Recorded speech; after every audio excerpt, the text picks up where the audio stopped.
We turned the glories of Western civilization into, 20-minute TV shows. And how come this guy got $1 trillion? Okay, and a lot of it came from government contracts. We're going to overthrow the bad guys. And then once they ever get installed in power, they become chaotic. There is these hidden power structures that have the ability to bring suggestion. This is what could rob us of our ability to really follow the path of what he calls thinking.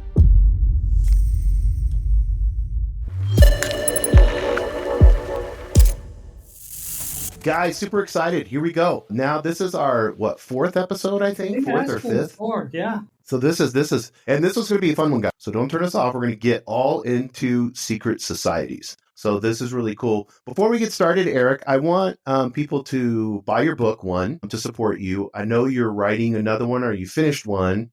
So I want some info on that. And then kind of, I know you're super academia at a super nice college and you've done all that. So can you explain, kind of when you got into Rudolf Steiner and then a little bit about your book? Yes, thanks. It's good to talk to you again. I was at the end of my career, not a career, but I was at the end of a 6-year naval officer stint. And a friend of mine from Washington, D.C. sent me a copy of Rudolf Steiner's Knowledge of the Higher Worlds and Its Attainment, and also a little biography of Steiner. And then I started getting into this stuff. And it was interesting because I was right on the edge of a new career path and decided to sort of plunge into this. For 3 or 4 years, I just read a ton of Steiner's books. And these were back in the days in the late 80s, early 90s. They're kind of hard to get. And now they're just everywhere. There's a huge archive of Steiner online, and you can pretty much get anything you want. But I just got very, very interested in it. And as a practicing Catholic, and an aficionado of, for lack of a better word, East Asian religion and spirituality and Zen Buddhism. I got very, very fascinated. The manner in which Steiner's worldview and philosophy is able to connect a lot of things. And I was also impressed with how consistent it was over hundreds of lectures and probably 70 books or so. He doesn't run off his own reservation really ever. And it's just all quite fascinating. And so that was 1989, and it's 2025 now. And so I've been at it for a good long while. And as you say, thanks for the plug. I've written 3 books that have been published. One's very academic. The other one's sort of a pop academic, kind of written for high schools or college kids. The first book is called Hallucinating the End of History, Nishida, Zen, and the Psychedelic Eschaton.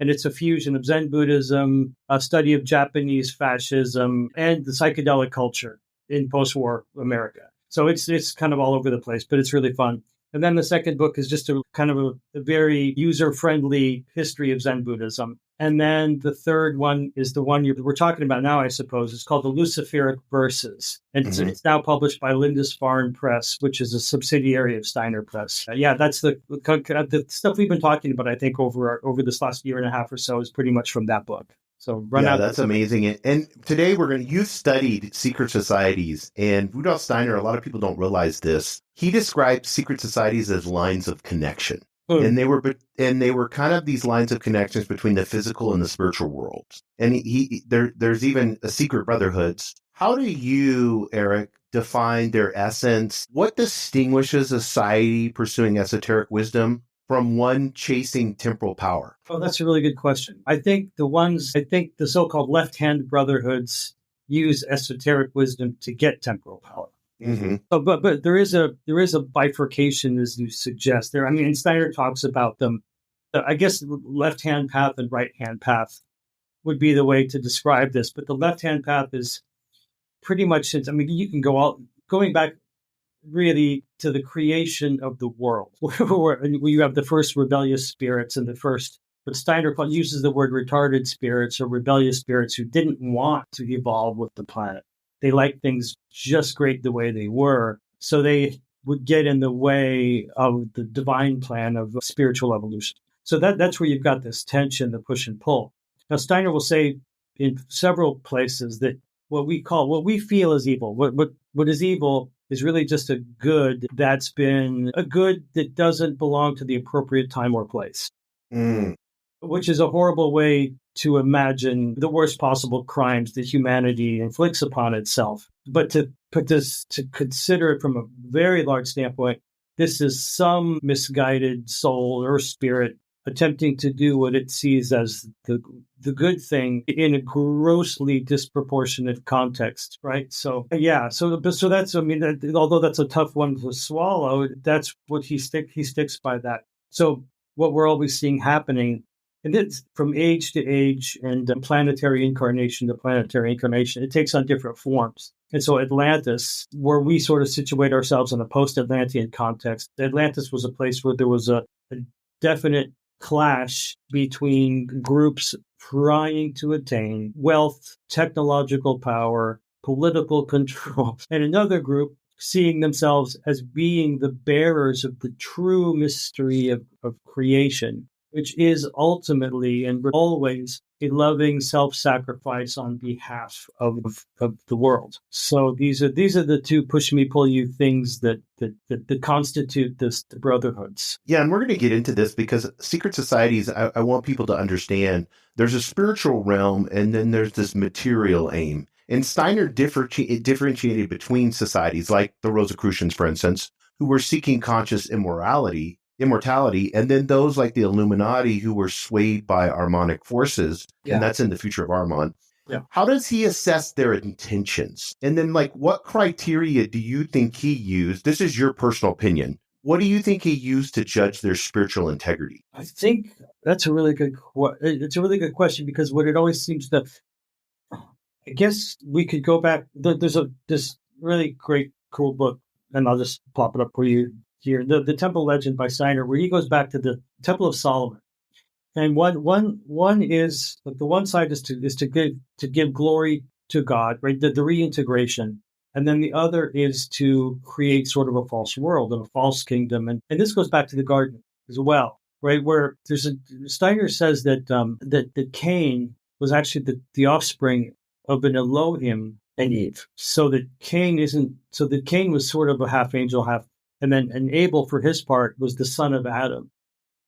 Mm. And so with these two brothers, right? These two brothers, one lived in the service of the Lord and the other lived in the service of power and the self. And I think that's where Steiner will characterize them as a rebellious spirit versus a cooperating, obedient spirit. Mm-hmm. Is that a good answer? Does that make sense? Yes. And so obviously the whoever wants the wealth and the power and the medical control and on and on and on are on the left-hand side because they only see the world through the lens of their own power. Yeah, we're going to get into the historical aspects here in a second with these secret societies.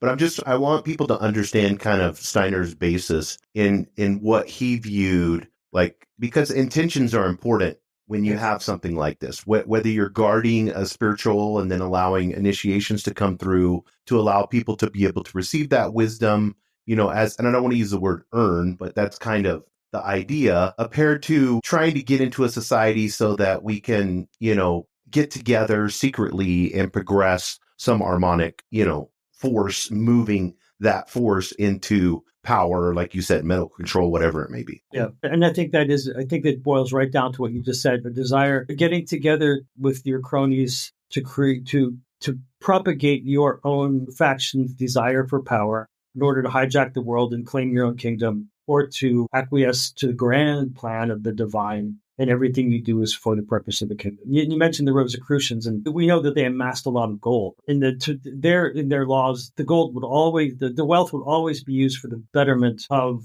the spirit. The King of France, who basically put a hit job out on them, that gold was to massively, enlarge his own wealth. Mm-hmm. Yeah, and Steiner argued that spiritual impulses, not just material causes, drive historical events. And through these secret brotherhoods, this isn't cosmic memory. How does this perspective challenge conventional histories of, like, the Renaissance or the Industrial Age? And what evidence do they offer? Well, the Renaissance is kind of the beginning of what we call the modern world, right? And so in the Industrial Age, the Scientific Revolution, the Enlightenment, all of these are history viewed and written through the lens of materialism. Where all that matters to the historical process is politics or power, economics, distribution of resources, right, social interaction, and the production of a material culture. So what contends with that is the group of people, Steiner's people, I guess, the spiritually minded for whom all of this is not, this is not the central show. The materialism of this particular age is supposed to give way to a higher order. But what happens is, as you suggested a minute ago, once you gain hold of the mechanisms that allow you to control politics, economic, society, and culture, you can run roughshod over anybody seeking out the truth. And we mentioned this before. We talked about Donald Hoffman on one of our last chats, right? I think he sums it up. And he's not even a religious guy, not so much. He kind of is, but that his kind of motto that fitness trumps truth. The whole modern world is the playing out of fitness trumps truth. If you're seeking spiritual truth and divine wisdom and real truth, goodness, and beauty, you will necessarily go extinct in a world that's governed by people seeking out fitness payoffs. Yes, that's so good. That's super good. Right, that sums up. I think that sums up the two sides as you're unpacking that. Yeah, and 19th century esoteric, we had this huge revival or resurgence in that. I mean, you had the Freemasonry expansion, all the reprints for the Rosicrucians. Then this Illuminati lore began to happen. And this coincided with the fifth post-Atlantean epoch, this intellectual peak. And he talked about this in Freemasonry and ritual work. What do you think, like spiritual or karmic shifts, did Steiner see as sparking this? And then kind of two questions. How did you see the karmic shifts did Steiner see sparking this? And then how did industrialization play in the role? Well, that's a really good question. I think he would have said in really brief Reader's Digest version, so that the Rosicrucians were seeking spirit and the purification of the blood, where the grail was the human heart and the heart of Jesus and Mary beating together. And this is what they were trying to bring into European society.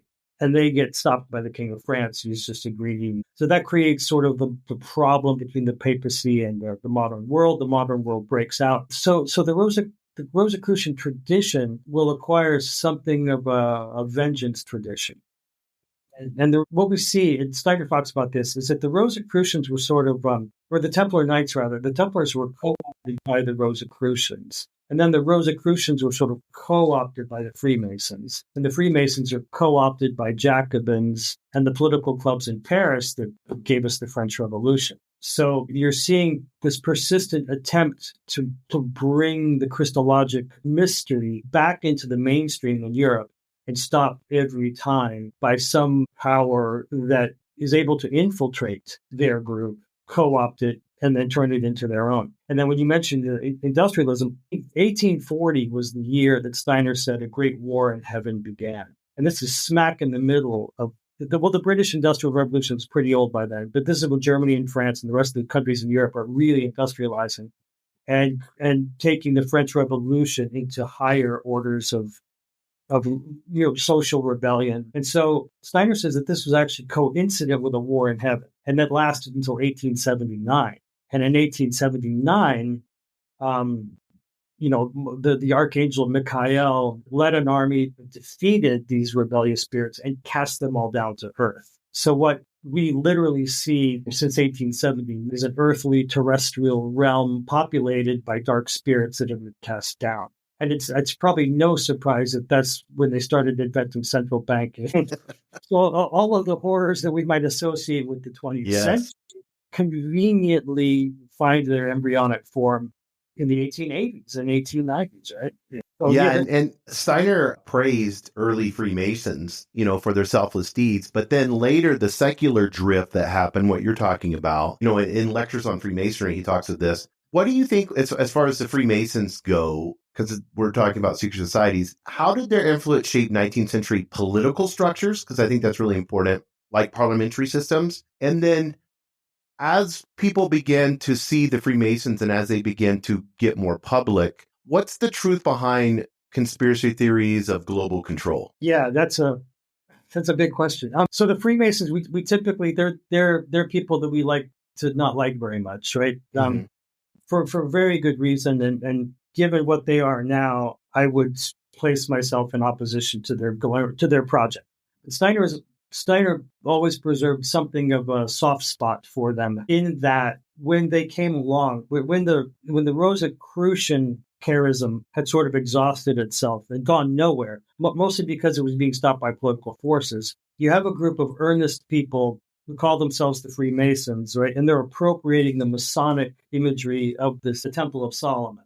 So I think, truly, earnestly, there were some really, really good people, and I would count a guy like George Washington among them, right? Who really thought, here's what the Freemasons thought they were doing, was shepherding the world through a time of materialism, preserving the deep core of spirit, and that they would, so then by producing governmental systems that fought against the corrupt church, which the Freemasons did, right? They fought against the corruption of not only the Catholic Church of the late Renaissance, but also the Reformation churches of Henry VIII. I mean, some of these were churches totally controlled by the state, and these were the ones that a lot of the founding fathers of America were trying to get away from. They were getting away from Protestant churches, not Catholic churches, right? So the Puritans, they didn't like the high Protestant churches either. So I think this is what they were trying to do. And when you say, how did they influence politics? I think they were creating political forms. They were intrinsically humanistic, fair, just. They honored the freedom of the human being. And so this is what they were attempting to do. But earnest, perhaps naive, and what you're creating are a bunch of institutions that can be co-opted like that. Would you think that our Constitution is a Freemason document? Yes, probably in the best sense. Because the one thing, that's a good, except it never makes any reference whatsoever to spirit. There's a point of like a creator, right? That we're endowed by our creator. Yeah, something like that, but it doesn't really talk about that. I think that the early Freemasons might have been actually pretty spiritual people, but driven, as Steiner tells us, by vengeance to restore the reputation of Hiram, the great architect who built the temple. So I mean, I'm a good patriotic guy. I served in the Navy and all that, kind of like you. You know how this goes. Yeah, right? I was in the Marines, so there's no disclaimers here. But we're not bashing the Constitution or anything, but it is a flawed document in as much as it's purely materialistic in its scope of imagination. I guess they would assume that people are naturally religious anyway, but we need to protect the public sphere from abuse. Well, the exact opposite happened. And our last episode, we got into Steiner's political aspects and kind of how it was all what he thought would be. And we got into economics and all that. So people need to listen to that one. Threefold and then, yeah.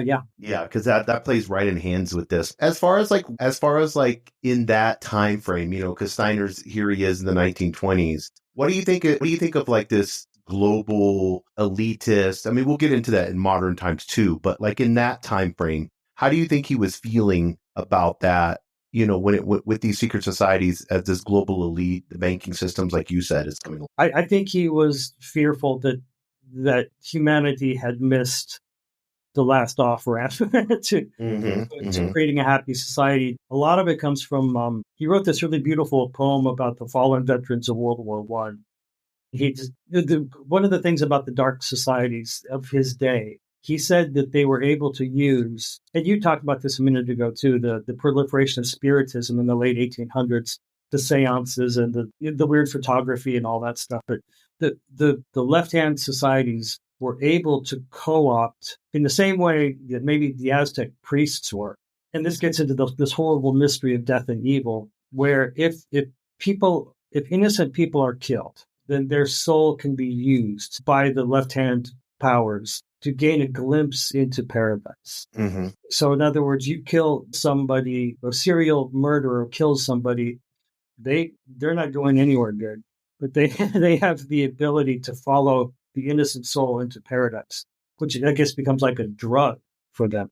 So, and also, they're able, once they piggyback on that soul, when they can see what's going on in the spirit world, they can then manipulate that kind of fresh soul to do their bidding. So in the liminal space between the spirit world and the earthly world, these dark forces are controlling people whose deaths they have caused. Yeah, and I think in a materialistic viewpoint, we see this with all this stuff, Epstein and all this stuff that's coming out. It's kind of the same thing using children or whatever it may be. It's that same, I don't want to use the word spirit. I don't know how you would, or how Steiner would call it, but. Well, it's a psychic control.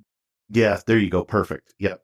It's more of psychism. The spirit is the pneuma, psychic is the soul. So this is a lot of this taking place on the astral. So yeah, and this is like the massive slaughters in the 20th century, the Epstein Island thing, industrialized abortion. You can go on and on and on. Vaccines, and I'm not trying to but there's an obsession with death in this culture, and there's a lot of people making money on these things that are manifestly anti-humanistic. Yeah, and it's even seeing in a small way, even seeing the cartels obsessed with what's the death? Oh, I forgot. I know the Catholic Church said we don't want to deal with this. What's the one that they follow? The cartels in Mexico. It was in Breaking Bad too, where they walk into this little area and they give Do you know what I'm talking about? The two weird brothers are. Yes, yeah. I don't know the same, but there's definitely a lot of weird sort of Catholic cultism going on in these cartels. Yeah, it's an obsession with death. Yeah.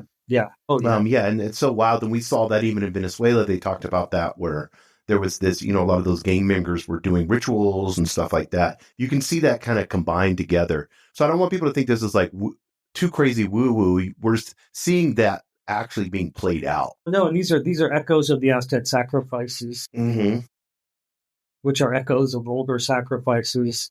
Yeah, so none of this has ever left us. It's taken on new forms, and we call it by new names. Right, Molech and all that. Yeah, exactly. In the earlier times. So I want to get into like this fragmentation of these new orders in Steiner. I mean, the Golden Dawn was happening. OTO was happening. How do you pronounce this one? You probably knew it. The Fraternis Saturnari or Saturnari. I know the ODO and I know the Golden Dawn. The ones that were worshiping Saturn and all that. But they began to fragment off the Freemasons. I even think Anthroposophy fragmented off the Masons, with her running in there. But when you begin to blend this ritual magic with occultism, kind of what we were just talking about, maybe not as severe as that, because I don't want people to think that, because a lot of like the Golden Dawn and stuff, I doubt that they were sacrificing people constantly. It was more of kind of a ritual magic thing. Yeah. Did he view them as legitimate heirs to Rosicrucians or distortions? In some ways, I think he saw them as part of a massive movement. Some were legitimate. A lot of the ones he laughed at, as you point out, he didn't break with the Freemasons per se, but although it's probably safe to say that he did, because he specifically broke with the Theosophical Society, right? And they definitely had their Masonic roots. But I think he would have called a lot of this, it's funny, the guy who's responsible for modern day, tarot, the A.E. Waite, he was actually a practicing Catholic. So a lot of these people were people who were trying to maybe enlarge upon spirituality that they already possessed, but thought that it needed more exposure. It needed more. So I think these were all pretty good people. And they weren't really the ones, no, as you say, these were not people who were conducting any kind of black masses or ritual slaughters. The people who took cover behind politics and finance. And I won't hesitate to say that the people running our financial systems, which are generating, we're 36 trillion in debt, growing by the second. If you want to find the origin of dark ritual, evil practices, follow the money. Yes, 100%. And it's not a bunch of people who are trying to, purify the blood for the sake of the Blessed Virgin. No. But they'll use all of this imagery and symbolism to draw people in and to lead them astray, for sure. What do you think like Golden Dawn, OTO, that's real popular in Hollywood and stuff, but, like during the 70s, you had Aleister Crowley, and then he came up on the scene, and then they even had his own tarot cards. We're going to do an episode, because I know you wrote a book on this, or are writing a book on. It's done. I haven't found a publisher yet. But I need to do a whole, because I've been getting into weight really heavily on a personal note. I've been getting into weight really heavily, and something's happening, and I don't know what it is spiritual wise with the cards and me. Good. So we'll talk about that off air. But I do want to do a whole show on that. It'd be really fun. Yeah, I think that would be really fun. But when we're looking at, I don't know, in the 70s, the Golden Dawn and Aleister Crowley, and that all got real popular. What do you think that, and where was that coming from? Was that just, is it kind of a Hollywood thing, or do you think it's legit? I think it was a reappropriation. So I think where you see a lot of the people that became obsessed with Aleister Crowley, I think they were not unlike their great-grandparents from the 1880s, who, looking at, and when World War II was over, the modern world sort of patted itself on the back and said, well, from now on, we'll all have a a quarter-acre lot in the suburbs. And, right, they sort of created this perfect little paradise that didn't question much or have much spiritual depth. So the young people, and I think you could look to the beatnik movement. You could look to people like D.T. Suzuki, just the introduction of new ways of looking at the world that contended with or challenged the modern middle class, the bourgeois lifestyle. And young people they wanted more of it. I think anything that smacked of materialism, like tarot cards, as you say, became very, very big. And Crowley, some of the the darker edges of the spiritualism of the 20s and the 30s made a reappearance in the 60s. You had the Church of Satan, Anton LaVey, and oh my God, yeah, I mean some bizarre stuff. So, and I think for Americans who had already they've had the religion beaten out of them since I think the Great Depression. I think a lot of people had pretty much abandoned any mainstream path of faith, and a lot of the priests of this day. I mean, my dad told me about some of his professors at a Jesuit college that were just thugs, Yes. People trying to preserve the truth of the church or the teaching had lost sight of the heart and had lost sight of Well, even on the Protestant side, the churches began to get watered down. That's where they began to do the big buildings, and then you had like the revivals happening, and then you had like Christian conservatism hit with politics, Jerry Falwell, so. All of that, I understand why people began to look for something else. Yes. Yeah. Because it was counterfeit religion. Counterfeit religion and really a counterfeit culture, too. We turned the glories of Western civilization into, 20-minute TV shows. And there really wasn't much there other than kind of a soporific, feel good, turn on the TV, check out of reality. But the people were looking for reality, were looking for it in every form they could find it. But the Anton LaVey and Crowley, I mean, these were clearly people who belonged to the darker brotherhoods. Yeah, the left side, yeah. And I think that they were certainly tools of these brotherhoods. I mean, when you get right down, these people weren't remarkable at all. They were just shills and con men. Yeah, I mean, obviously, do what thou wilt, for thou art the extent of the law. I mean, that's how Ahrimanic do you want to get, and then most Satanists are atheists. Well, and if you're a 17-year-old kid, you yeah, exactly. Led Zeppelin, all of that. Yeah. They created great music, though. They did. So I've been listening to, I mean, I don't want to mischaracterize any group as that, but just lately there's a lot of King Crimson albums and stuff. And I mean, it's actually when you look beyond the hype and even Led Zeppelin and some of these groups that have been associated with kind of weird, dark things, they really worked. I mean, somehow they got it. I don't know. I don't want to defend or undefend. I personally think they were tapping into something through psychedelics. They definitely were. How did you go from the Beatles to Led Zeppelin? That's such a huge jump. Yeah. Like the music, it's Led Zeppelin. I can have young kids listen to Led Zeppelin that's never heard it before. A lot of these kids have never even heard it. And they'll be like, whoa, what is this? It's a really cool experiment if you have like young kids listen to a Led Zeppelin song. And there's something magical about it. Like, and I think they were tapping into the muse or whatever it is, Well, it took on so many forms. Like, so even the Tolkien connection.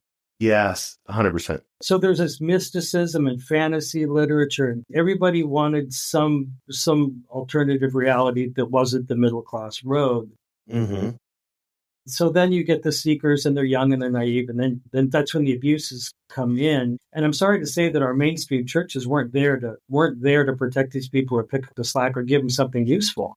No, at all. Yeah, and I see a resurgence in the Catholic Church. It seems like now, and it seems like it's being more. I follow that one bishop that's real popular. Bishop Barron, that guy. Yes, yeah, I listened to all his stuff and really enjoy that and his lectures and stuff. So those are, and he's on a lot of podcasts and stuff like that I listen to, and I think that's I do want to get into, because we can't talk about secret societies without talking about the Nazis. Everybody wants to talk about that, and I know the Thule Society. You had the Anthroposophical Society, Steiner's thing coming on. Now they actually faced Nazi persecution, and a lot of people don't realize, but a lot of esoteric groups were persecuted. Yeah. So can you kind of go the regime's fear of secret societies? Did they see their suppression as a karmic reaction to Ahrimanic tendencies within the groups? What do you think that was? I think it is, and what they see in it is whatever the whatever dark forces see in forces of light. No, you're the thing that has to be quashed down. You're the thing that has to be co-opted. So, I mean, one of the attributes or credits that anthroposophy can take is that before the Nazi Party was even really anything, they were going out of their way to shut down Steiner and to shut down anthroposophy. And it's the same reason that Satan rebelled. It's the same reason that Lucifer and Ahriman rebel against the divine plan. They like it their way, right? So if what's being broadcast by people like Steiner is, no, we're not done yet. We got a long way to go. Self-sacrifice. You need to spend more time meditating and less time talking to your stockbroker or whatever. However that who's one, trying to control the world, and two, trying to propagate their truth as the controlling logic. You can't have it. You want the spiritual pushback to look silly and stupid or be gone. So if you've got a bunch of hippies running around smoking pot and hate Ashbury, they're easy to manipulate. I mean, they turned Luciferian, whatever. Yeah. Yeah, I mean, they're in charge of the world now. All the people that were trying to overthrow the man, they are the man. Yes, exactly. Marxist and all that. Yeah. So, but as far as someone like Steiner, who's really a serious threat to their regime, it's got to be pushed down. Because whenever I see the Nazis, and then and I've read books on the UFO stuff and the Bell and what's the beautiful woman that had long blonde hair was channeling the Maria Orsic. Yes, yeah, I've read all that stuff and I've dived deep into it, and it seems like I think Hitler was so possessed from, power wise. The SS guy was kind of mostly, him and his minions were kind of all into the esoteric side. They were. Have you read any, this comes from Robert Sepper. Have you watched any of his videos? Yes. I've seen him on YouTube. Yeah. So who was that Navy Intel guy that worked in this office, the U.S. Navy Intel? And there was a woman who worked for him who basically was Maria Orsic. And so they were communicating with off-planet entities. And he's talking very matter-of-factly about all this. And so, and then the setup of the Arctic substation that the Nazis were running up until the 1950s, where God knows what. I mean, it explodes in things that you can't even pin down anymore. Yeah, no, it was crazy. The guy that went up there to the Arctic, they brought a huge amounts of, why would you bring so much? A task force. Yeah, I mean, we brought a huge task force up there. And then the guy that was in charge of it all ends up, he was a Navy officer. The guy that was in charge of all that ends up saying he flew into a place and there was there was a different world. And then he gets thrown out of a building, right? On a naval base. Admiral Byrd died in his bed. But the guy that got chucked out of the building was James Forrestal, who was the Secretary of the Navy, who later became DOD. I mean, you can't explain this stuff away. And there it all is. And so all of this. So here's the dark thing that we had to contend with in America, right? Was that who shows up to run the space program at NASA? Werner von Braun. Yes. A first-rate Nazi technocrat. And now he's on the Disney Channel showing little kids how rockets work. And this is nuts. So that you get the sense that, America and the Western world sort of decided, well, maybe we can beat these guys later, but for now we got to compromise with them. And then we got completely infected with all this stuff. Yeah, it's so interesting how we were willing to, and I think it goes back to what you were saying from the materialistic side of things with the Constitution, how we were just so obsessed with that we were willing to, obviously all of these people, because we brought Operation Paperclip, we brought, 100 scientists, Nazi scientists? 120 or something like that. So, to not even try them as war criminals and to say that they create so much value, and then everything's under national security. That's all Ahrimanic influence. And don't worry, the government's in charge and we're going to run right herd on these people. That's the day you stop trusting the government. Thank God we got LBJ controlling these people. It's, and this, I think people, the time compression has been so short. Like I was born in 1962. That makes me 62. This has happened fast from it. We can't even pull it up.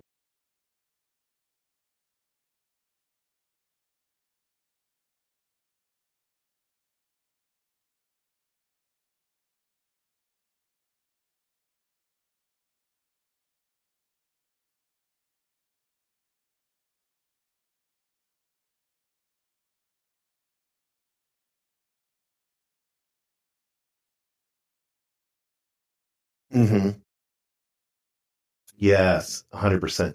So it makes on both sides. Like I don't want people to think that there's one side or the other. No, Whether it's the deep state or it's Trump and his cronies, like whatever, there's this huge harmonic influence at the White House. Yeah, it's like the deep state's at war with itself. Mm-hmm. Once again, the rest of us are still picking up the pieces and wondering how to find God. It's a crazy time. Yeah, and that's why I know. Oh, go ahead. Sorry. No, I know Steiner saw, because this is a thing now with the Illuminati, and he saw it as the 18th century secularism, and it persists. It's so crazy how it has like a virus and it persists, and it even persists in the revolutionary movements. How much of today's Illuminati narrative, because that's what I view it as, a narrative, is because you have this historical reality versus this, and I like to say it this way because I think this is so true, Ahrimanic myth making. Because myths and stories, we know this. Myth and stories live on and on and on. What would Steiner say about its persistence, the Illuminati's persistence? I'd say he would say this, that the persistent truth is the mystery of the self-sacrificing God. And the persistent pushback to it is trying to take over the world from the proper owner of the world and turn it into a private kingdom. That seems to be the myth and the counter myth. And, we know Steiner warned that Ahriman corrupts through materialism. Mm-hmm. That's in the future of Ahriman. Secret societies would resist this, like his own Rosicrucian stream, because I like to look at it as kind of a stream. Yep. But these, especially now, because I think this is so important and we're not catching on to this, is these technological elites with AI and everything going on now. This Ahriman shadow. Yeah. Well, isn't it interesting how they combine? And I'm not bad-mouthing or good-mouthing anybody, but I mean, we all used to love Elon Musk.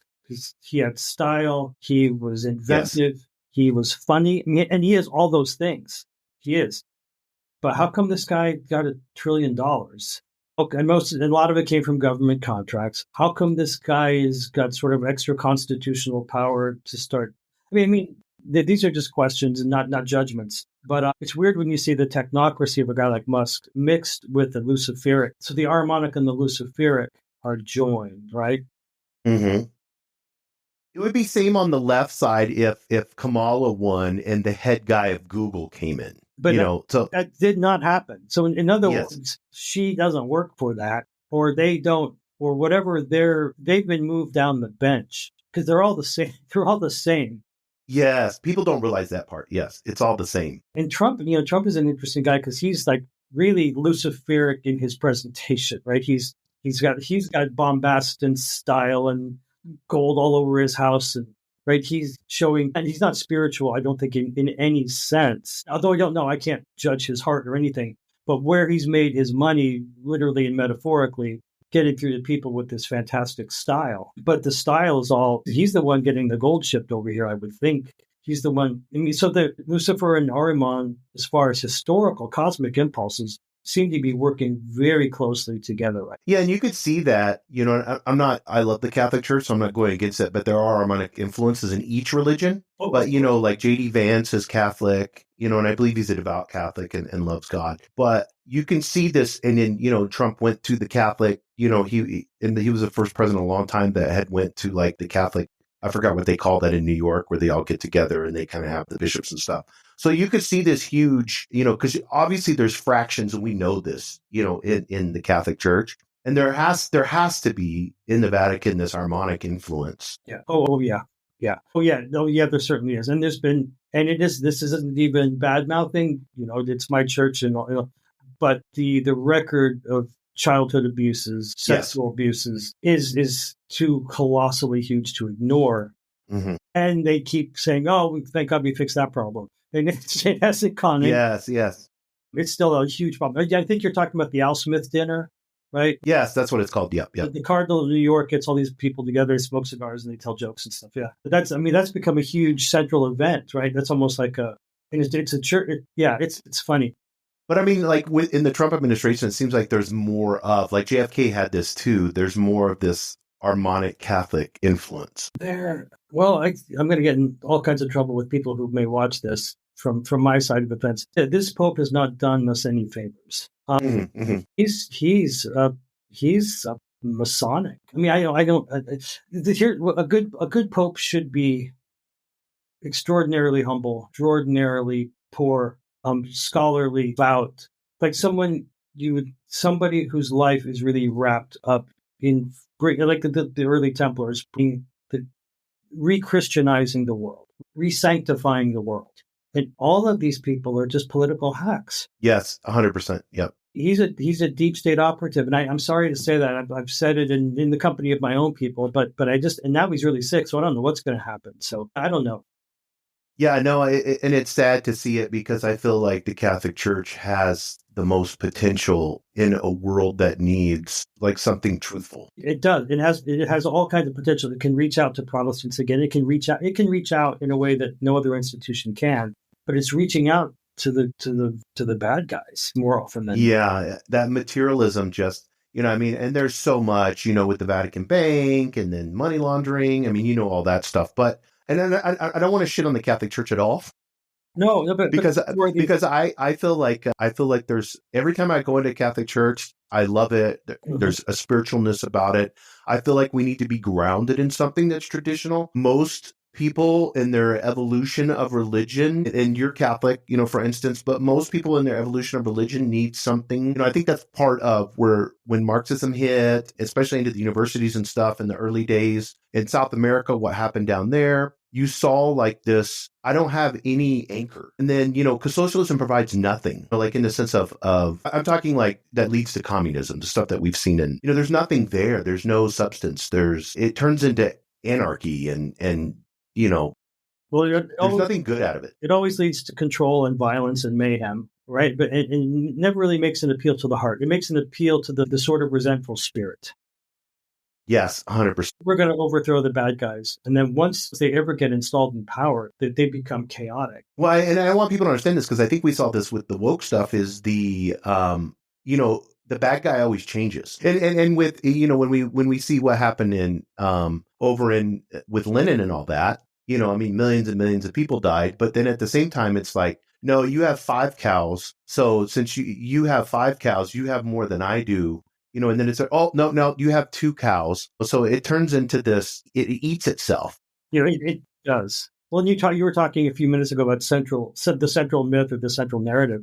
I mean, you really, I think H.G. Wells nailed it. He started off as a Fabian socialist and then quit entirely because he went to Moscow after the revolution. Mm-hmm. This is horrible.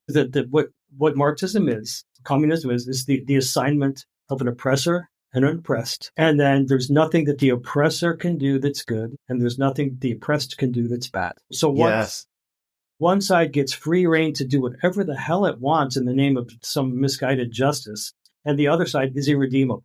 And as you say, depending on the social justice issue of the day, these roles just get moved in and out. Whether you're anti-vax or vax, whether you're conservative or and it's just a tedious recapitulation of the same thing. You're bad, you must go. I'm suffering, I can do no wrong. Yes, yeah, which is totally opposite of what Christ taught. Right. That our suffering creates our power, The light brotherhoods are dedicated to the theme of self-sacrifice. How's that going to play in a room full of woke high school students? I mean, they've already been programmed to say they must never, ever suffer. Yes, yeah. Which in turn, I've studied this a lot, which in turn, what I've noticed is whether it's the boomers, and we talked about that a little bit earlier, whether it's the boomers with the narcissism, it's just another form of narcissism. And you'll notice mental health issues begin to form when we get so obsessed with ourselves. That's why Christ over and over again was like, deny the ego, get that out of you. There's something that's perfect in you, and as you begin to understand the Father, as you begin to understand the Trinity, then that plays out in a different way. How I operate through the Holy Spirit is totally different than how I operate as a victim. Or as any political actor, but specifically as a victim.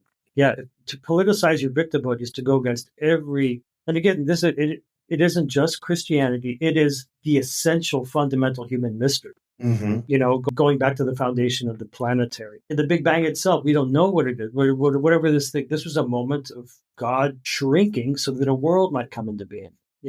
So yeah, it's so beautiful because like Jesus said, greater works can we do. So, and people forget about the resurrection power. That's the part that doesn't make you a victim. You experience the cross, then yes, but that suffering is what creates the resurrection. And in that the resurrection power that we have within us, that's where we overcome and become a new creature in Christ. That's brilliantly put. I mean, that's the invincible power. Yes, right? That's yes. We don't want that. Well, what is a philosopher named Karl Levitt was writing about Marx and said Marx wanted the crown without the cross. That's so good. And that's what most people want now, too. They just want a crown. They want $1 million in the bank. They want to go to Mexico for Christmas and Hawaii for Easter. And it's amazing what we have come to, how the middle class dream of a car and a TV set has just become unstoppable. I don't know. It's really...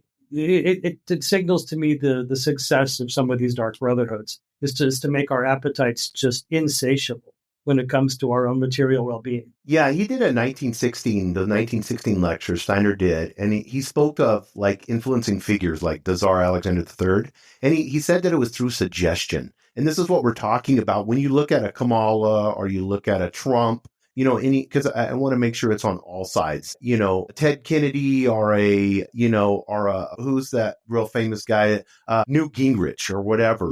There's this suggestion in these historical figures that have, and he calls it the hidden hand, so it's this hidden hand that becomes evident. Have you heard of this before? No, I mean, but it sounds like the invisible hand of Adam Smith that controls the economy and the free market.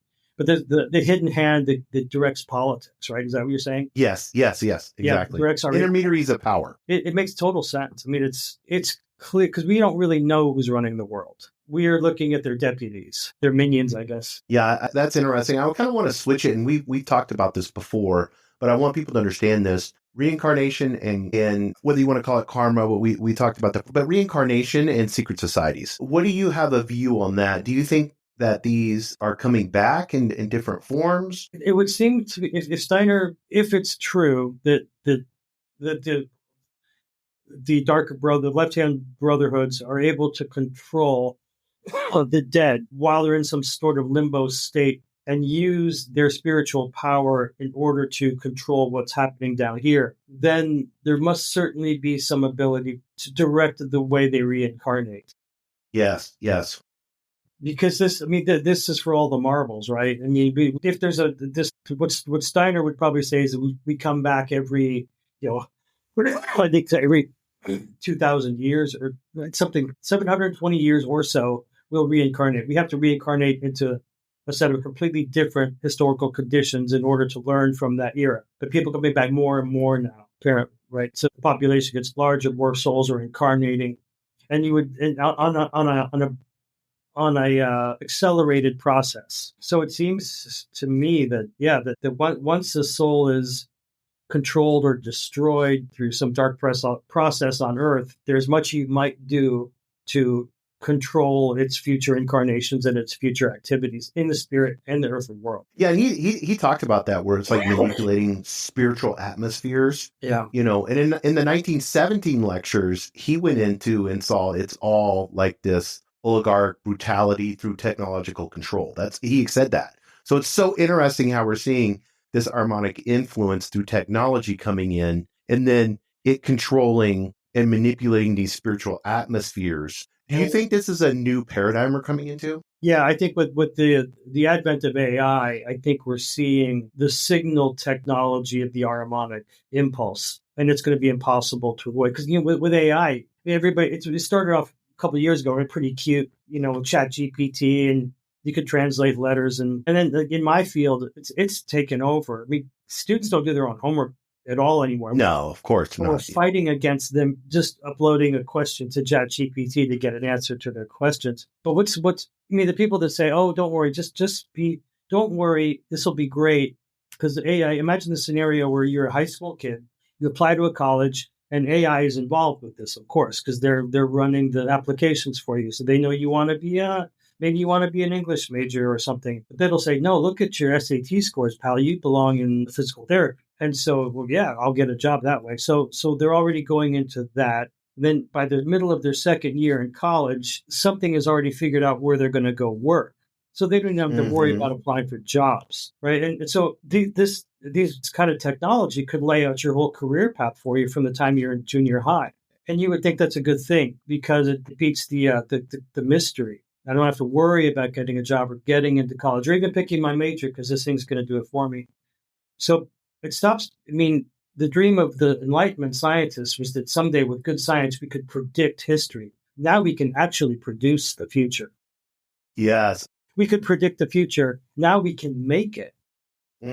Or some algorithm can make it. Do you think that, because in the lectures he was talking about this enthusiasm of attentiveness and to pierce this suggestion of these hidden power structures. Can you kind of go into that a little bit so people understand that, even the cartoons with the angel on one side and the devil on the other, and that devil speaking to you, that there is these hidden power structures that have the ability to bring suggestions? Yeah, and I think, they have the ability to bring suggestions. And since they're angelic, they depend on us responding. You talk about the enthusiasm of attention. There's also an enthusiasm of control of thoughts, right? That our thoughts are actually nutrition for the angelic realms. So if we're angry and pissed and whatever, that's really destroying the world. There's a great old Steiner book called the Three Candles of Veronica, where everything we do is at all times rebuilding the temple. We're always rebuilding the temple. I love that. Yes. But unless we're not. And so something like AI, to circle back to your question, would absolutely interrupt and even destroy the enthusiasm, the intent of enthusiasm or the enthusiastic attentiveness, because it puts you on hold. Do you remember that old Adam Sandler movie Click, where you had yes, yeah. Right, where his whole life he was sort of on pause while all this stuff went on around him. I think that could be us. It's not a remote; it's just it's Chat GPT or something. Yeah, and I think we have to be really careful, whether it's meditation, whether it's practicing, a form of ethics, whatever it may be. We have to be vigilant to uncover these hidden power structures. Yes, and it starts with a real good, what the Jesuits call the examine, right? You look at your own motives first and foremost. And to what degree are you moving in the direction of the light, moving in the direction of darkness? It always starts with your own soul. Yeah, and Eric, I want to close on this because we've gone to the hour. But if Steiner witnessed 2025, like right now, these global power dynamics, like we talked about, AI, media consolidation, geopolitical tension, what do you think he would pinpoint as the greatest Ahrimanic threat? Well, that's a really good question. I think he'd probably say, "I told you. See, you didn't listen." Nothing. He would probably just, seeing that it was Ahrimanic, he would say that Ahriman is the greatest threat, and he works through all these instruments. But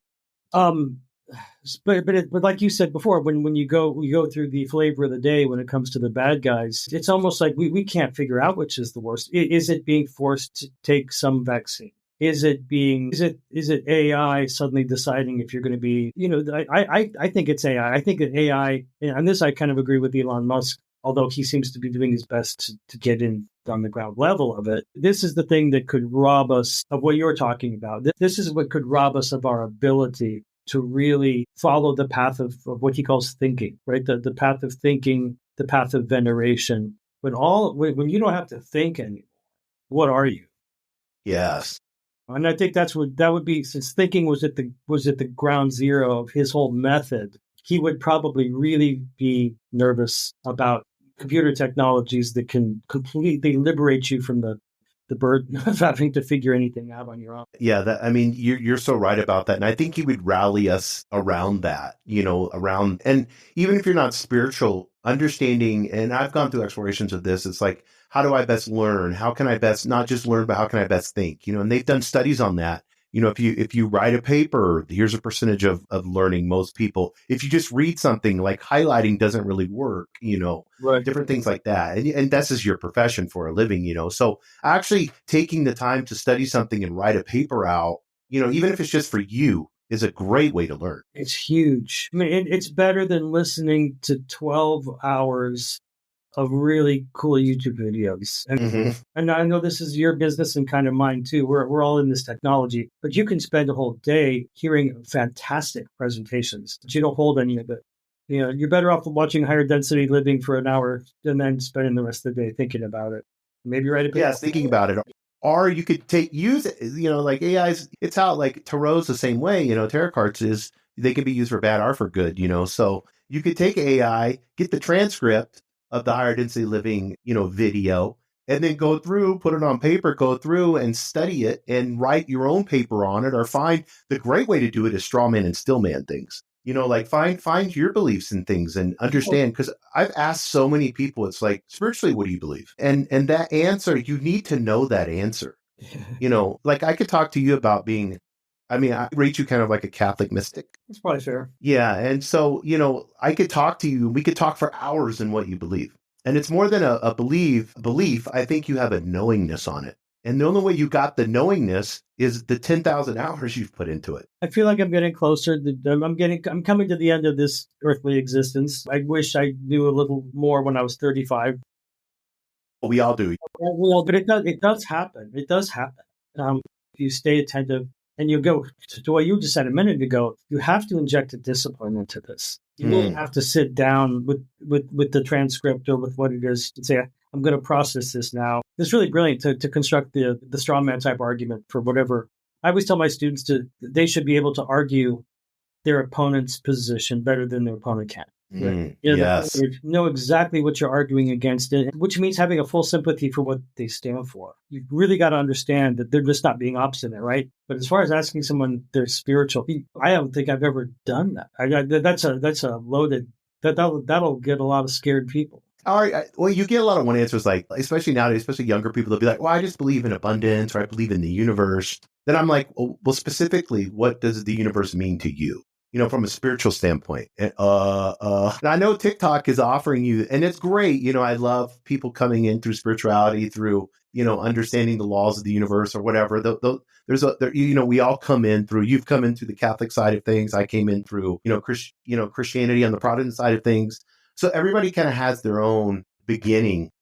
And that's why I want to encourage people when we close, Eric, there's a part in your book, and I've told you this before, that really is so good on understanding Steiner. Because if you just get excited and you grab a Rudolf Steiner book, you're going to be, what the hell am I reading? It could be a great disincentive to keep going. And I hope before you leave this earthly plane, you'll write a beginner's guide to Rudolf Steiner. But because it's not out there, there's nothing out there. And you have a little section in your book, I think it's about this many pages, that perfectly explains everything. Chapter 2. Yeah, I had to do that for myself because I knew people are going to read this book who have no idea what any of this is about. But and that needs to be a book. Like, that part needs to get expanded. Where's my next project? Thanks for that. Because it's so I get people into understanding Rudolf Steiner, and they're just whoa, and they buy a book, or they'll, you can get them from Steiner Press and all these places, and or start reading it online. They're like, I'm not smart enough for this, and there needs to be, a translation of it, and a lot of it, I think, is because of the, it's going from German to English. Yeah, I think there's a lot of that. Yeah. And that's a very technical language, That's interesting. Yeah. So that's something, but I encourage people to buy your book. They can hop on Amazon. We'll have it in the show notes. And, obviously it's getting into Luciferian and China and everything that went on that. It's super interesting. We even talked about your book and got into dragons. That's really cool. Which I just interviewed a lady about. She went on to Mount Shasta. No psychedelics, no nothing. I saw that. Yeah. Yeah, and she started downloading dragons, and then I went into that with her. So it was super cool. Whether that's her reality or I don't know, but I had to talk to her because I'm so obsessed with dragons, just because, and we've talked about this before, but just because they're in every culture. They're in Mount. How the hell do we have something in every culture? Yeah, that was really, really cool. Yeah, and you talk about this Luciferian, spirits and these, emperors and stuff with the dragons. And so that's in the book. And so that's really exciting. But that little part is the gold. That's worth the book. That will give you a baseline of Steiner, and you'll be able to understand it. Oh, that's good to know. But thanks for saying that. I appreciate that. Yeah. So, but I want everybody to purchase that. Well, Eric, as always, it's been awesome. We always go over the hour. I love it.